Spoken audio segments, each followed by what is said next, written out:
Yo no sé ustedes, pero yo de repente tuve una visión de ver cómo nuestro Padre te toma de la mano. Gracias. Te toma de la mano. O sea, yo así lo vi.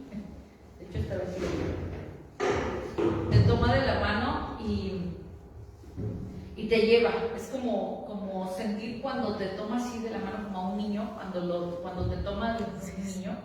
Tú que has sido mamá, Tere, usted, señora, que han sido mamás y que toman a su hijo así, ¿no? De la manita y caminan.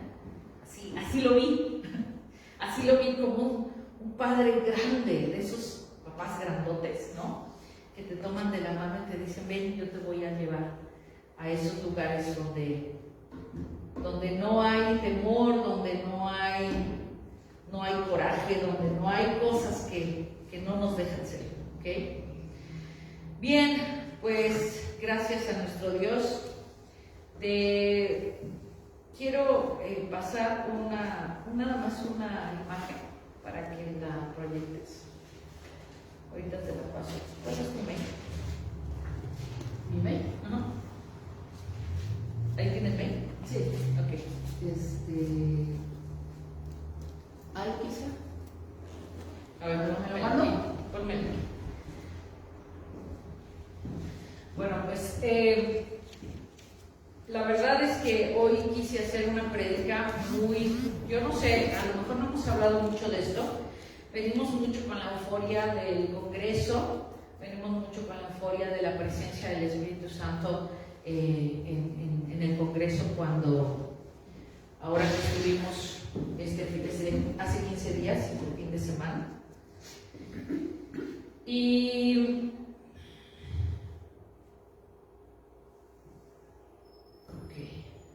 ya te lo mandé.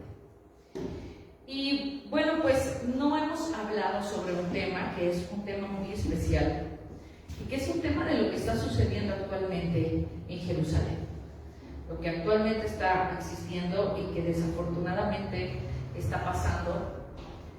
Y que bueno, he hablado con algunas personas que conocen del tema y es cierto, todo el mundo coincidimos con que eso ya viene en la Biblia, se está cumpliendo lo que tiene que pasar, lo que tiene que suceder antes de la venida de nuestro Señor Jesús. Y todo el mundo, ¿no? Desde que yo estaba chiquita, mi abuelita decía, ¿no? El reino de Dios se acerca, ¿no? Jesucristo viene pronto. Los apóstoles, tú los escuchas en el año 1, en el año 2 después de Cristo, hablan y dicen, el fin de los tiempos se acerca, arrepiéntete, decía Juan el Bautista. O sea que siempre estamos hablando de que el fin de los tiempos viene. Siempre estamos hablando de que nuestro Señor Jesús está próximo a llegar. Pero creo que esta vez sí va como más en serio, ¿no? Creo que esta vez se están cumpliendo cosas que antes no hemos visto, que antes no habíamos podido ver. Y me puse a investigar un poco sobre este tema. Y yo sé que hoy vivimos en un país libre, gracias a Dios. Vivimos en un país que no tiene guerra. Bueno, no tiene guerra como la conocemos en la televisión, en las series. Tenemos una guerra desafortunadamente del narcotráfico. En México, en la Ciudad de México, no vivimos tan de cerca ese proceso, ese mal. En los estados creo que sí se está viviendo muy feo, muy feo. Pero al fin y al cabo vivimos en un país libre, en un país en donde no se te persigue por el culto al que tú quieres venir. Platicaba con Norma que uno de los derechos constitucionales, ¿no? Constitucionales es el que tú puedes escoger la religión que quieras profesar. Tú puedes hacer eso. Ajá. Entonces no hay nadie que te lo impide. Si alguien te ve en el metro con una Biblia en la mano, no te van a meter a la cárcel ni te van a ver mal, ¿ok?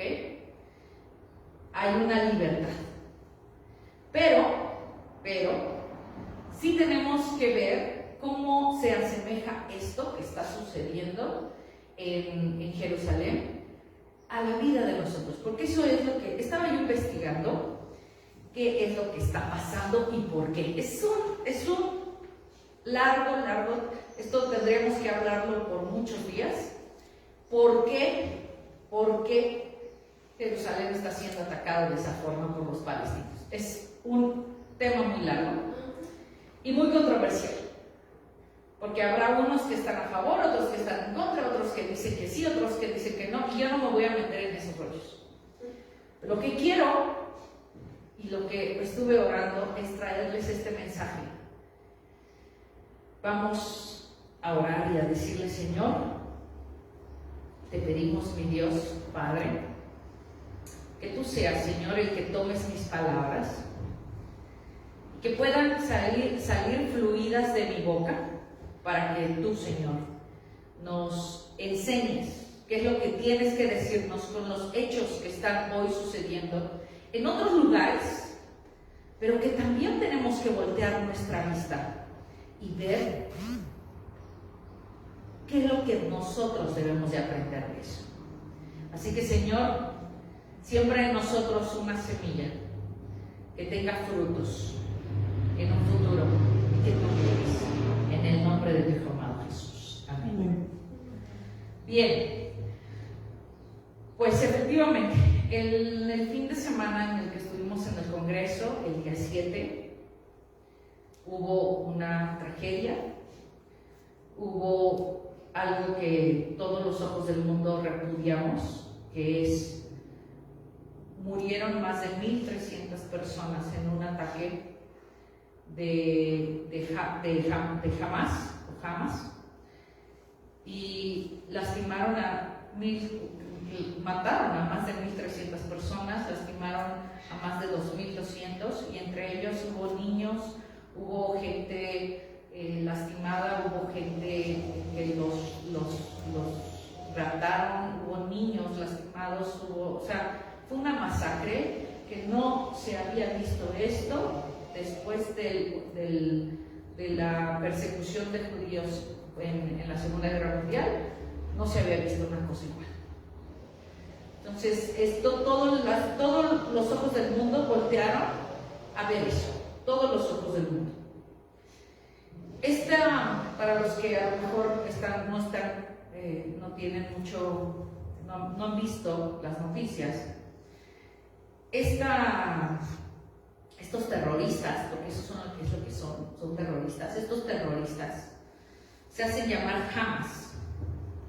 Se les designa así al movimiento de resistencia islámica. ¿Okay? Es gente que, con palestinos que han rechazado ciertos acuerdos sobre el territorio de Gaza. Gaza es una cordillera, una franja que está en Jerusalén, es una franja, y hay muchos intereses en medio, muchos conflictos, y que, como les dije, no vamos a describir, pero sí vamos a analizar. Vamos a Génesis 6:13, y ahora sí te pido que pongas lo que te mandé. Génesis 6:13. Esa palabra, jamás, aparece en varios versículos. ¿Okay? Yo la busqué y aparece en varios versículos en el hebreo. Génesis 6:13 dijo pues Dios a Noé. Está hablando de cuando el diluvio. He decidido el fin de todo ser, porque la tierra está llena de Hamas. Lo traducen como violencia. Algunas versiones lo traducen como maldad. Otros lo traducen como extorsión. Todo lo malo es Hamas, ¿ok? Y lo traducen como violencia a causa de ellos. Y he aquí que yo los destruiré con la tierra. Génesis 6:11 dice: y se corrompió la tierra delante de Dios, y estaba la tierra llena de Hamas. Entonces, Hamas es igual a extorsión, maldad, a crueldad, a violencia.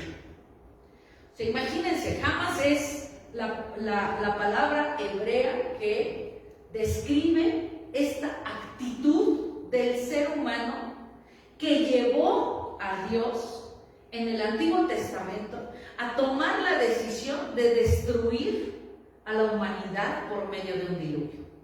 Cosa que no va a volver a suceder, porque efectivamente tenemos una promesa de Dios en donde dice que Él nunca volverá a hacer esto. Pero hoy en día, este evento de tanta crueldad y maldad y violencia nos tiene que llevar a pensar en lo que está sucediendo en el mundo. Pero, ¿cómo podremos cambiar el mundo? Nosotros lo vemos por la televisión, por internet.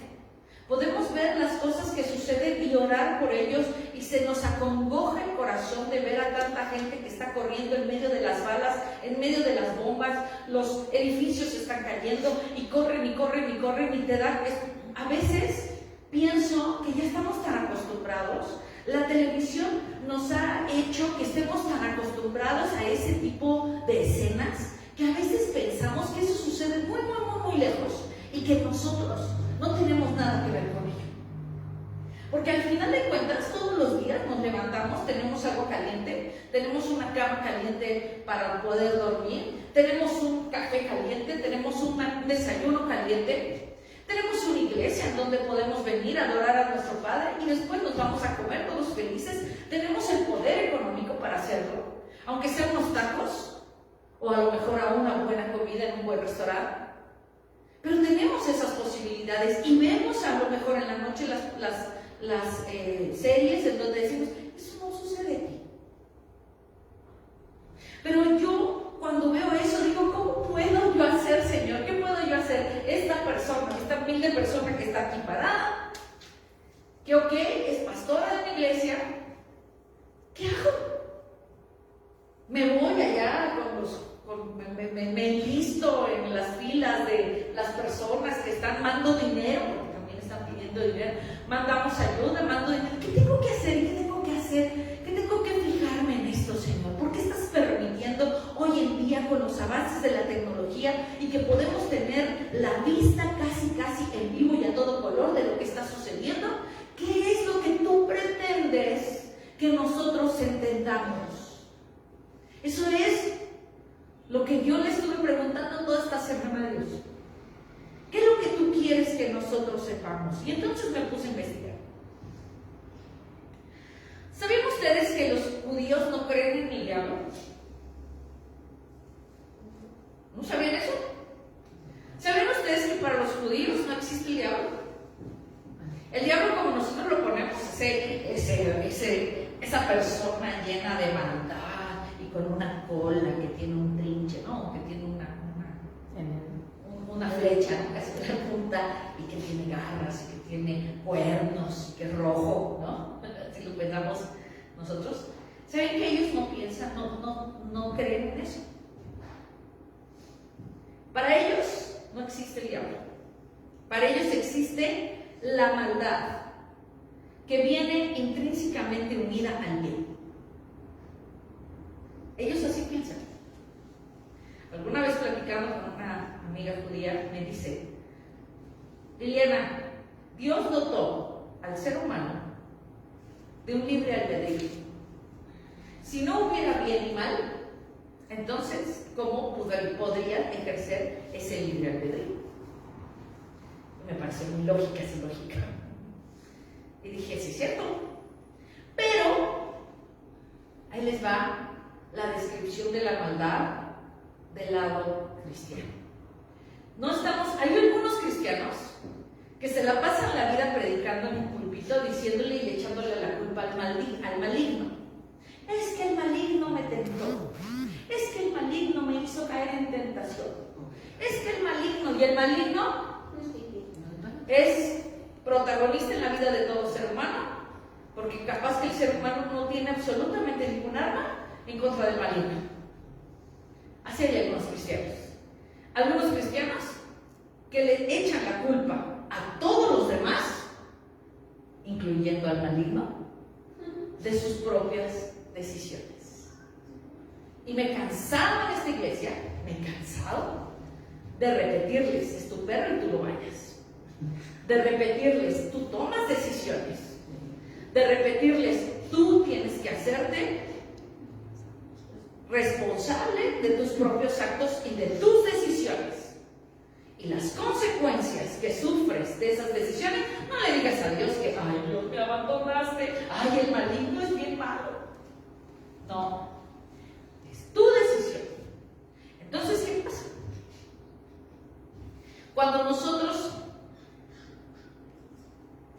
no le echamos la culpa a nada y nos hacemos responsables de nuestros propios actos, nosotros debemos de entender que la ausencia de Dios da cabida al mal. Esa es la descripción del mal. La ausencia de Dios, la ausencia del bien, porque Dios es bueno, puro, santo, es justo. No cabe maldad en su ser. Y todo lo que Él hizo es bueno, dice la palabra. Entonces, la ausencia de su presencia en la vida de un ser humano es lo que hace y da cabida a la maldad. Como decimos, si yo apago la luz, está oscuro. Pero en realidad, la oscuridad es la ausencia de la luz. Cuando yo prendo la luz, la oscuridad desaparece. Así es. Así es. Así lo describió Einstein. De hecho, así lo describió Einstein precisamente. Es la ausencia. Cuando tú no llenas tu vida de Dios, abres un espacio para que entre la maldad. Eso es lo que te estoy tratando de decir. ¿Okay? Nosotros somos responsables de nuestra vida física, mental y espiritual. Así que nosotros, si nosotros no procuramos eso, nadie más lo va a procurar por nosotros. Me lastimé la rodilla el domingo pasado porque me levanté de la silla y caminé. No hice nada más. Hubiera sido muy espiritual que dijera yo, danzándole al Señor, me lastimé la rodilla. No, me levanté de la silla y caminé y me lastimé la rodilla. Pero ¿saben por qué? Ay, Liliana, pues entonces, ¿qué pasa con tu rodilla? Pues porque ya tiene muchos meses que el doctor me está diciendo, tienes que hacer ejercicio. Y yo me estoy haciendo loca. La neta. Y no estoy dándole fortaleza a mis músculos. Y entonces esta es un foco rojo. Ay, Señor, qué mala gente eres que dejaste, permitiste que me lastimara la rodilla. No, Liliana, tú no has hecho lo que tienes que hacer. Perdón, sí es cierto. Recuérdate que la salud es una responsabilidad de nosotros. Entonces,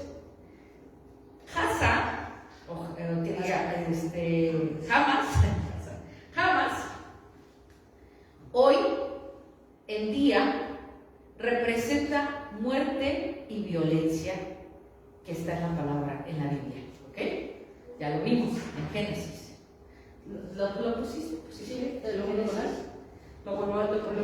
Y esto está sacado del Strong, está en inglés, una disculpa, pero ahí está, jamás. Esta es la palabra en hebreo, jamás. Esta es la palabra en hebreo, está en Génesis 6:13 y está en Génesis 6:11. Y es donde está hablando de violencia, así es como lo traducen generalmente, tanto al español como al inglés, violencia. Pero en realidad, bueno, es maldad y todo lo que con esto lleva, ¿no? La violencia es la resultante de la maldad en el corazón del ser humano. Dice la palabra de Dios, ¿de qué está lleno tu corazón? De eso habla tu boca. Pero también hablan los puños de la gente. ¿No te ha pasado que te has llenado de tanta ira que quisieras golpear al que está enfrente? ¿Qué no te ha pasado? Sientes como un calor te empieza a llenar todo el cuerpo y se te concentra en los puños. Y exactamente quisieras aventar el golpe. La violencia es precisamente la resultante de la maldad en el corazón de un ser humano. Ahora, no estoy diciendo que el enojarte sea pecado. La palabra de Dios dice que peques, que diga que no peques, que te enojes, pero que no peques. O sea, se vale ese sentimiento de enojo que sucede en tu vida cuando tú estás enojado, cuando algo sucede en tu vida, pero no voltees y des el golpe, no abras tu boca y lastimes a la gente. Porque mucha gente a lo mejor no da golpes, pero sí habla con la boca y habla cosas que pueden llegar a lastimar. Entonces, jamás hoy en día representa muerte y violencia en la Biblia. Y esto lo vemos por el diluvio que nuestro Señor, gracias a que hace un pacto con su gente, con su creación, y dice en Génesis 9:11, yo establezco mi pacto con vosotros y nunca más volverá a ser exterminada toda carne por las aguas del diluvio, ni habrá más diluvio para destruir la tierra. Pero entonces, ¿qué representa jamás en la vida de un hijo de Dios? ¿Acaso existirá jamás dentro de la vida de un hijo de Dios? ¿O solamente se limita a hablar de la violencia fuera de él? No, yo creo que tiene que estar dentro de las personas para que suceda, ¿no? Porque de lo que está lleno tu vida es de lo que das. Si tu vida está llena de necesidad, de aprobación, vas a andar por el mundo queriendo ser aprobado por todo el mundo. Y el día que te rechacen, ese día tu corazón se va a contristar, ese día tu corazón se va a partir a la mitad, ese día vas a sentir que se te acaba el mundo, porque tienes esa necesidad. Entonces, ¿cómo aprender? Fíjate, los judíos son tan sabios estos hombres que verdaderamente, nosotros tú sabes que somos una iglesia pentecostal, no somos una iglesia judaica, pero hay que aprender muchas cosas de ellos. Y con esto no quiero decir que mañana yo voy a traer acá las cosas que ellos hacen o las fiestas que ellos practican, para nada. Pero sí podemos aprender de eso, porque sus fiestas nos enseñan muchas cosas, muchas cosas, porque todas tienen un simbolismo y es para algo, porque llegan a conocer muy bien la actitud del ser humano. Y tratan ellos de poner un cerco alrededor para no cometer el pecado, porque ellos se basan en la ley. Entonces, hay que aprender de ellos, ¿ok?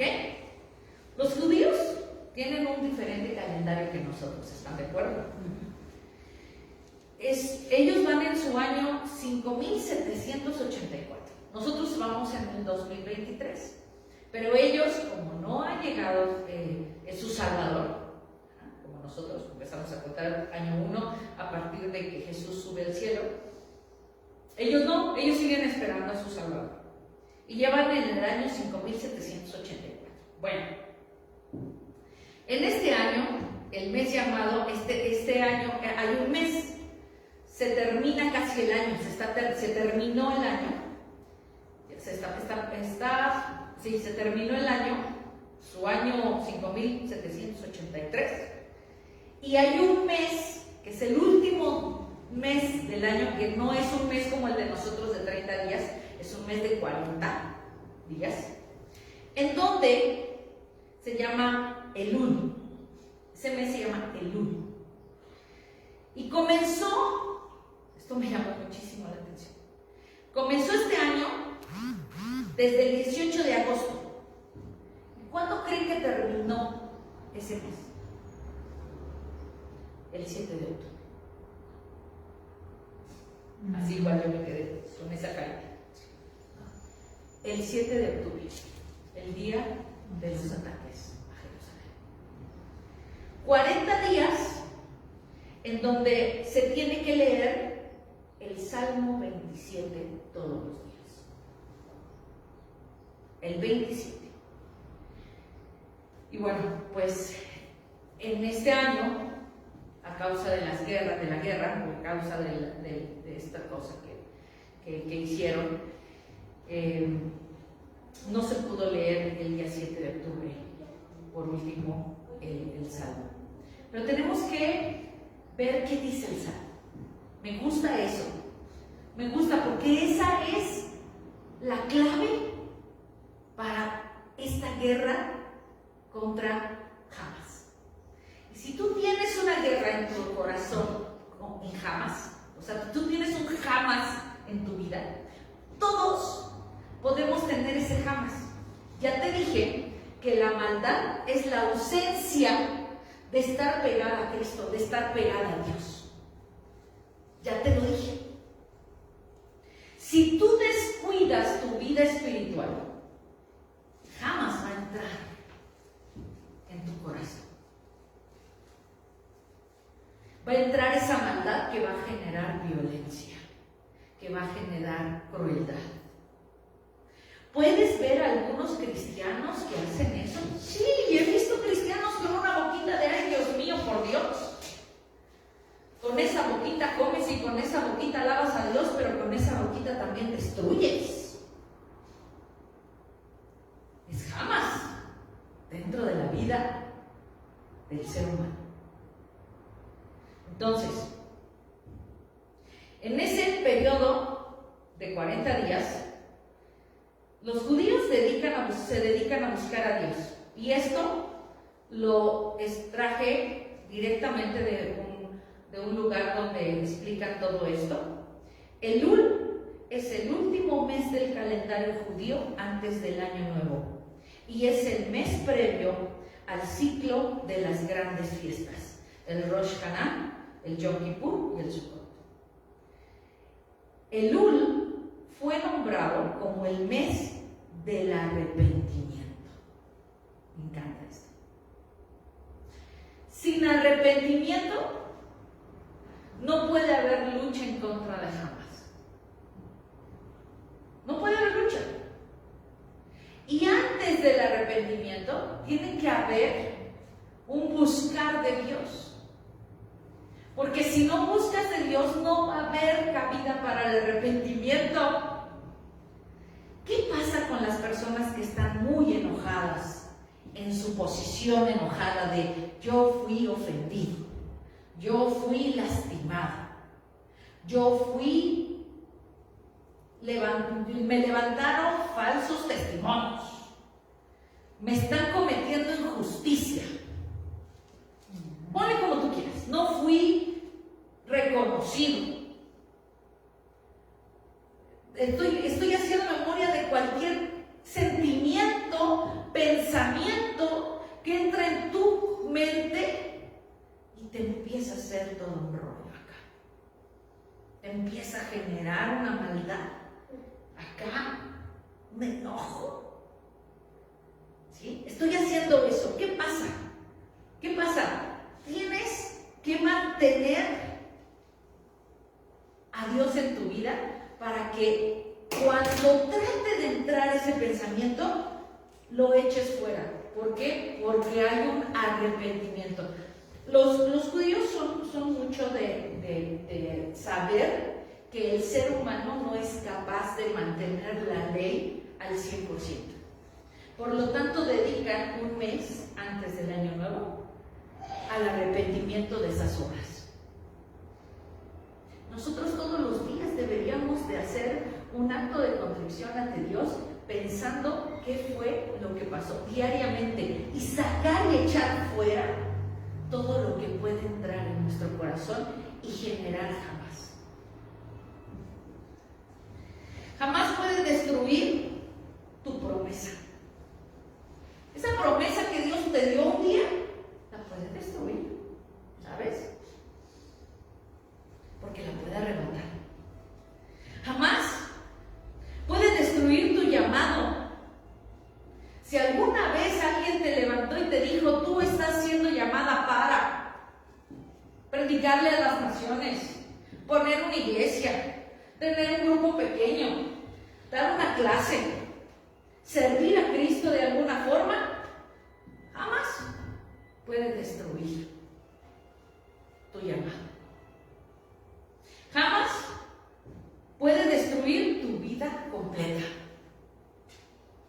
Puede separarte de tu familia, puede separarte de tu pareja, puede separarte de tu ministerio, puede separarte de tu iglesia, de tu familia en Cristo, puede separarte de tu familia carnal, de tu familia de sangre, puede separar amigos de toda la vida. Esa es la maldad. Hasta ese punto puede llegar. La sed de venganza, la necesidad de reconocimiento, la envidia, el coraje, la falta de perdón, la rebeldía, todo eso crea maldad y todo eso crea jamás en el corazón de los hijos. Pero ¿cómo se combate eso? ¿Cómo se combate? Ya te lo dije, Salmo 27, vamos a analizarlo.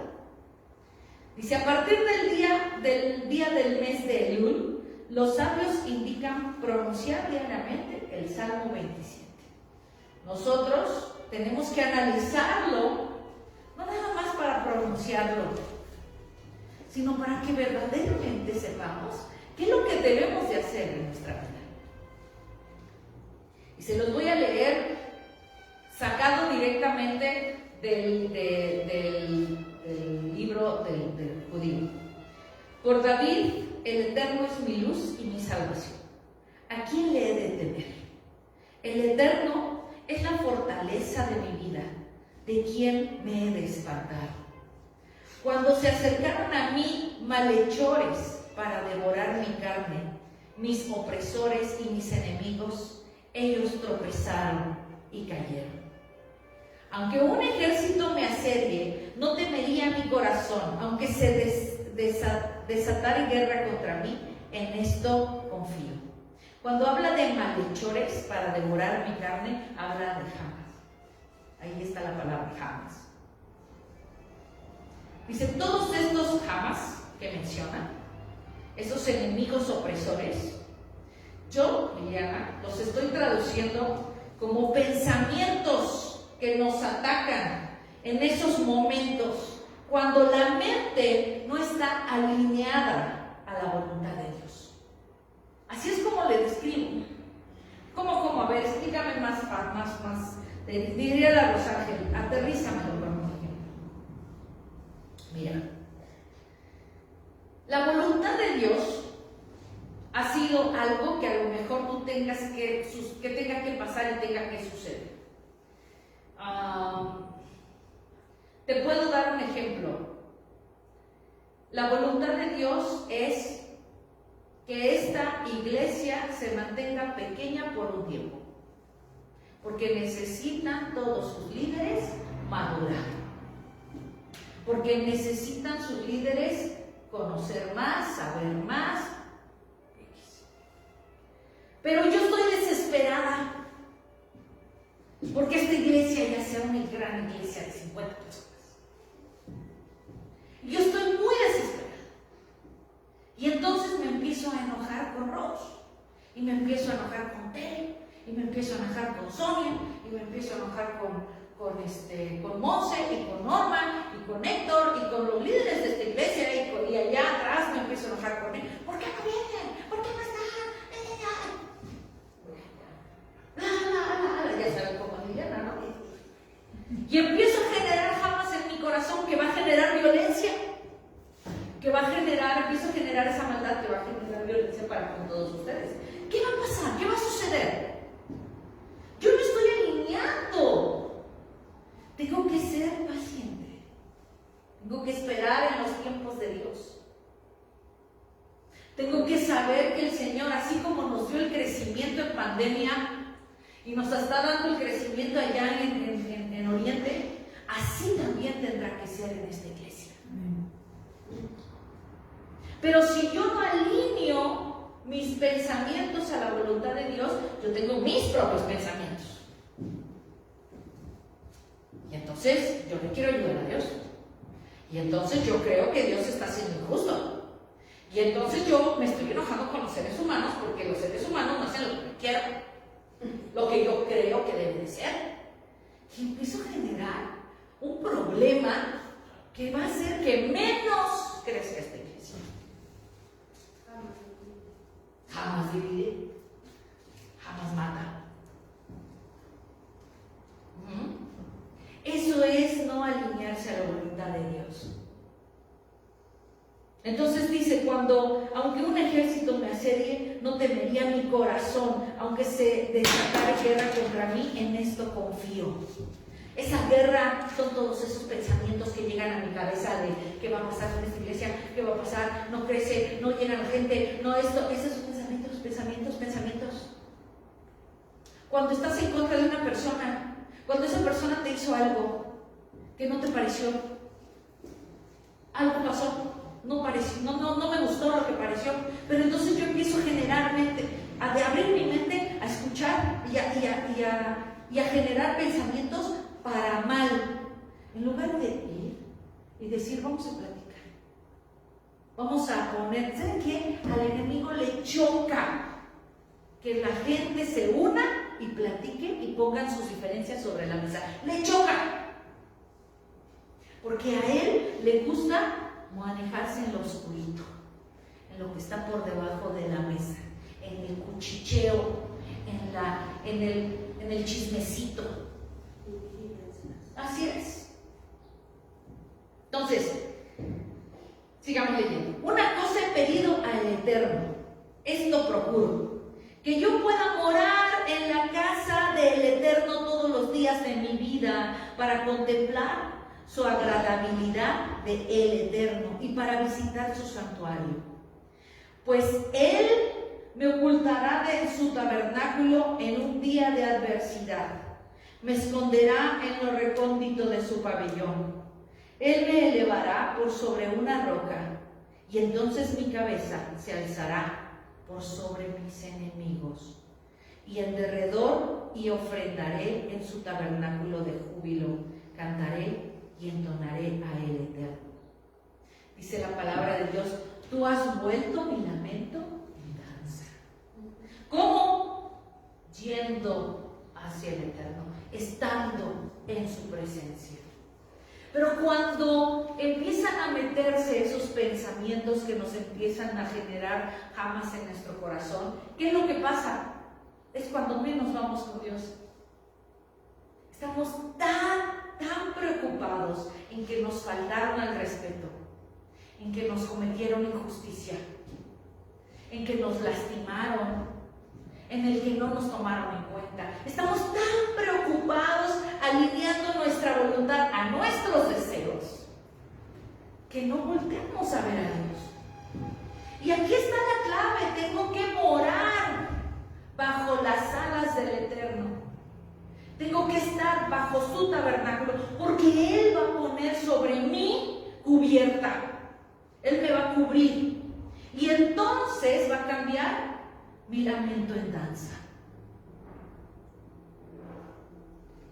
El Eterno oye mi voz cuando clamo. Apiádate de mí, respóndeme. Por ti, dice mi corazón, buscad mi rostro.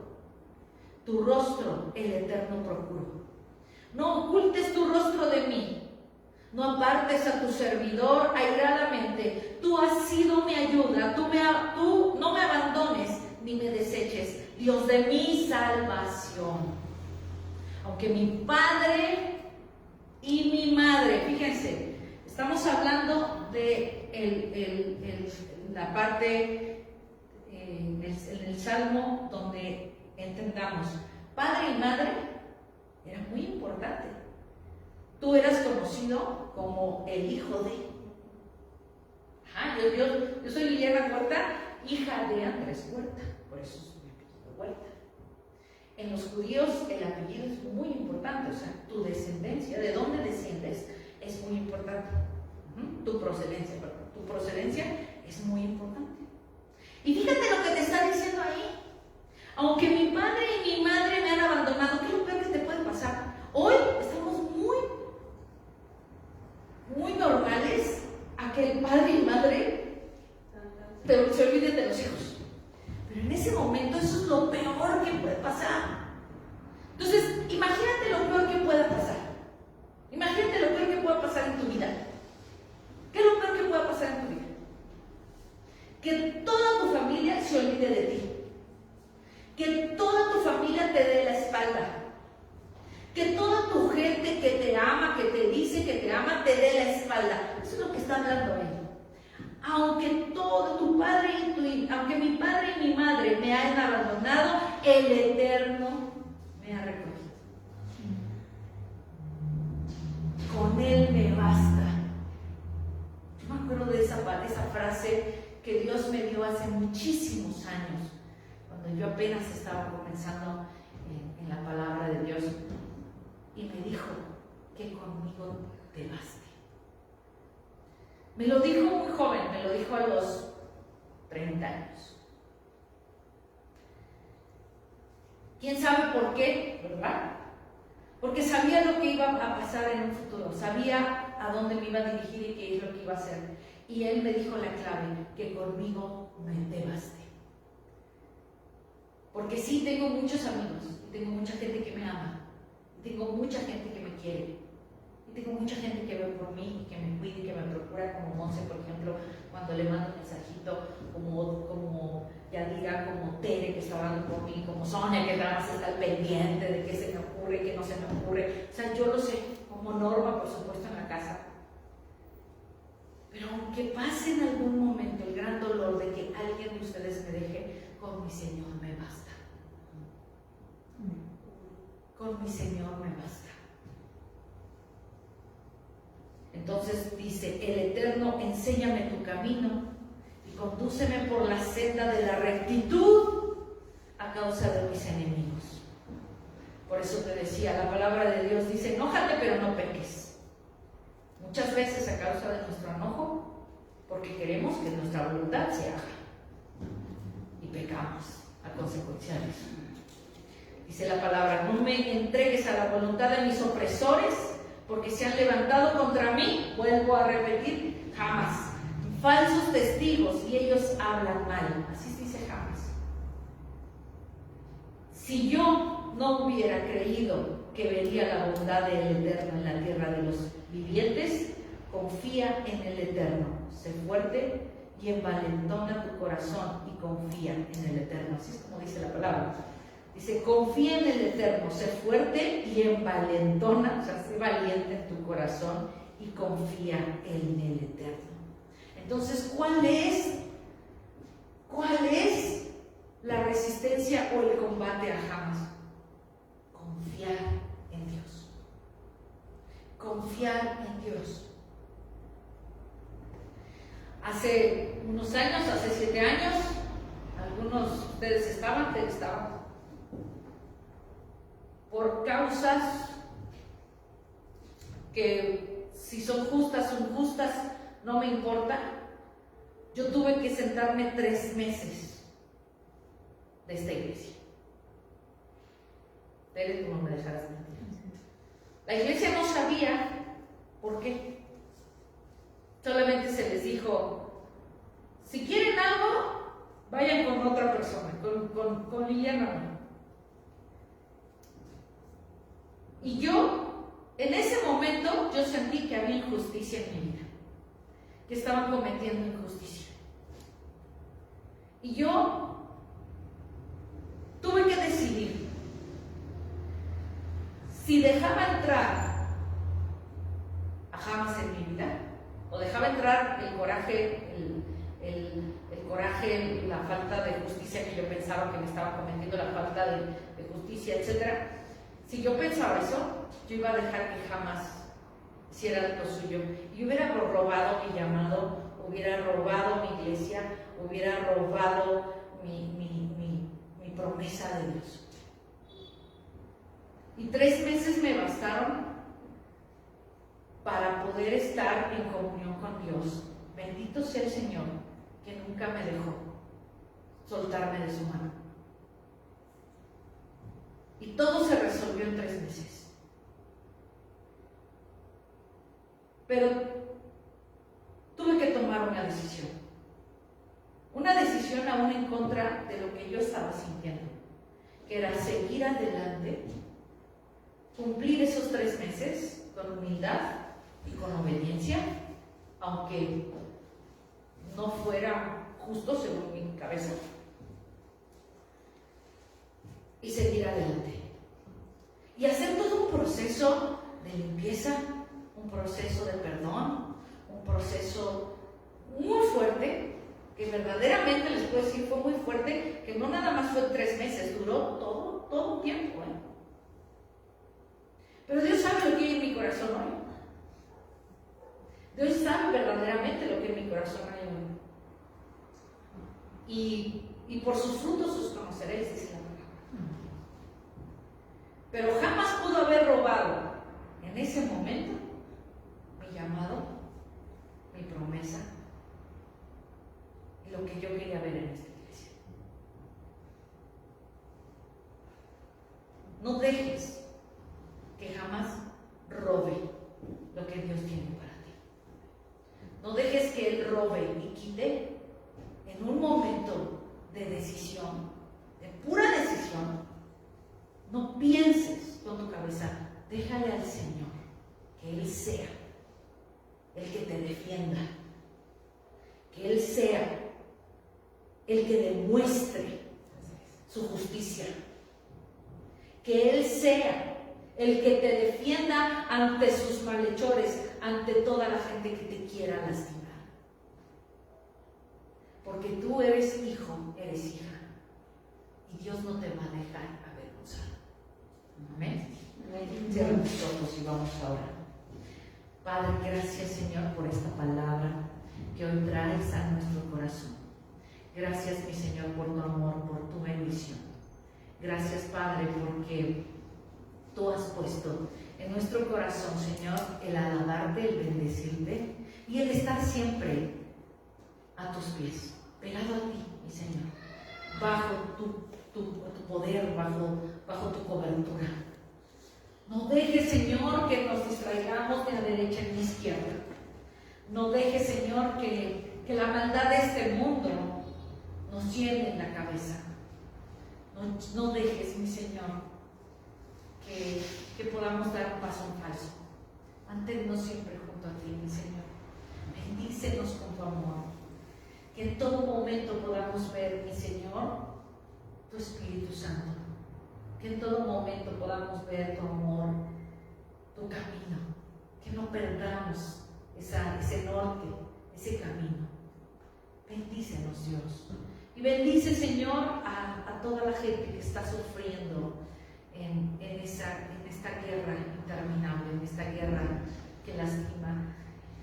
Ellos, Padre, son hombres muy sabios. La gente judía es gente muy sabia, pero también es gente que está sufriendo. Cúbrelos, mi Señor, y toda nuestra bendición para ese pueblo elegido, para ese pueblo escogido. Todas nuestras bendiciones para ellos. Bendícelos, Señor, dales consuelo, llévales paz, Padre, y que se resuelva este conflicto de una vez por todas, en el nombre de tu amado Jesús. Amén. Amén. Amén. Bien, pues vamos a pasar a los diezmos y a las ofrendas.